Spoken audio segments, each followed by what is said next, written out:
আমি একজন কোরআনের শিক্ষার্থী, আমি শিখছি, শিখেই যাব আজীবন। তো আল্লামা হচ্ছে আল্লাহ। এবং নিজেকে ছোট রাখা, ছোট করাটা বিশ্বনবী পছন্দ করতেন। বিশ্বনবী বলতেন, আল্লাহ আমার চোখে আমারে ছোট বানাও, মানুষের চোখে আমারে বড় বানাও। আর আল্লাহও চায় আপনি আপনারা ছোট করেন। আল্লাহর এটা দেখতে বড্ড ভালো লাগে যে আমার বান্দা ছোট হয়ে থাকতে চায়। মান তাওয়াদা তারাফা, যে নিচে নামতেছে আল্লাহ টাইনা উঠায়, আর যে উঠতেছে আল্লাহ থাপ্পড় মেরে নিচে নামায়। কথা কন। মুসা আলাইহিস সালাম, সহিহ বুখারীর বর্ণনা, বনি ইসরাইলের লোকদের মাঝে ওয়াজ করতেছিলেন, এরকম নসিহত করছিলেন। তো একজন দাঁড়িয়ে বলল, ইয়া নবী আল্লাহ মুসা, মান আ'লামুন নাসি ফিল আরদ। হে মুসা নবী, জানতে বড় মনে চায় বর্তমান পৃথিবীর সবচেয়ে বড় জ্ঞানী কে? মুসা আলাইহিস সালাম কয় আমি। মুসা আলাইহিস সালাম কি বললেন? আনা। আসলে কথাটা ঠিক। আল্লাহ যখন যে নবীকে পৃথিবীতে পাঠায় তখন তাকে সবচাইতে বেশি জ্ঞান দিয়ে পাঠায়, সেই হিসেবে ঠিকই উনি সবচেয়ে জ্ঞানী। কিন্তু উনি এইভাবে নিজেকে সবচেয়ে বড় জ্ঞানী বলে দিবে, এটা আল্লাহর পছন্দ হয় নাই। আল্লাহ চেয়েছিলেন মুসা আলাইহিস সালাম যেন বলে আল্লাহু আ'লাম, আল্লাহই জ্ঞানী। সুবহানাল্লাহ কইবেন না? কিন্তু তা না করে উনি কি করলেন? যখন বলল সবচেয়ে বড় জ্ঞানী কে, উনি হুট করে কি বলে ফেললেন? আনা, আমি। আল্লাহ এটা পছন্দ করেনি। আল্লাহ ডেকে বললেন, মুসা ইউ আর অ্যাবসলিউটলি রং, তুমি ভুল করেছো, তুমি সবচেয়ে জ্ঞানী নও, তোমার চেয়ে বড় জ্ঞানী আছে। সুবহানাল্লাহ পড়েন। তার মানে জানার কোনো শেষ নাই, জাননেওয়ালার উপর জাননেওয়ালা আছে। আর সবচেয়ে বড় জাননেওয়ালা কে?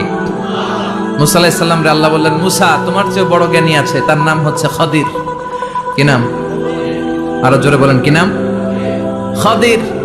উনি কোন জায়গায় বসলে ওখানে ঘাস লতা পাতা যদি শুকনো থাকতো, ওনার বরকতে ওগুলো সবুজ হয়ে যেত, এজন্য ওনার নাম খাদির। কিন্তু আমরা বলি খিজির। আমরা কি বলি? খিজির। আল্লাহ বললেন, ইযহাব ইলা মাজমাইল বাহরাইন, দুই সাগরের মিলন কেন্দ্র, ওখানে যাও।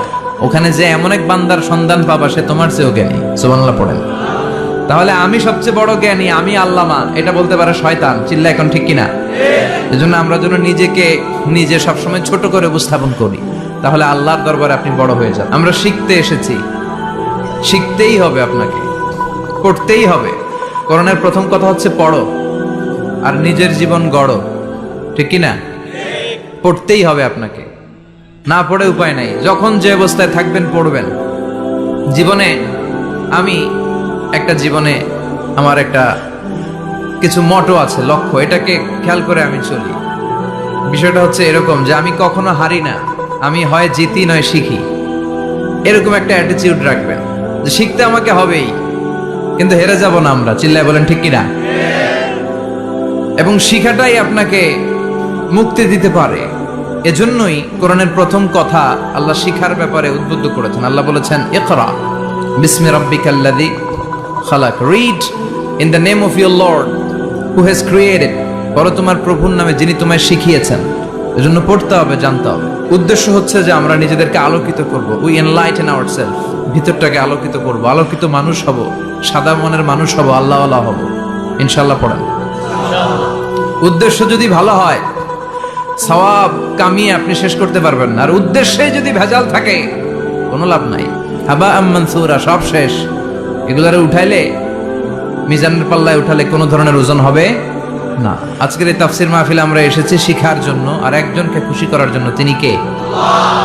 আল্লাহ তুমি কবুল করো। কথা বুঝতে পেরেছেন? আল্লাহ আমাদের সবাইকে কথাগুলো বুঝার ও আমল করার তৌফিক দান করুক। আমরা পড়ি আমিন।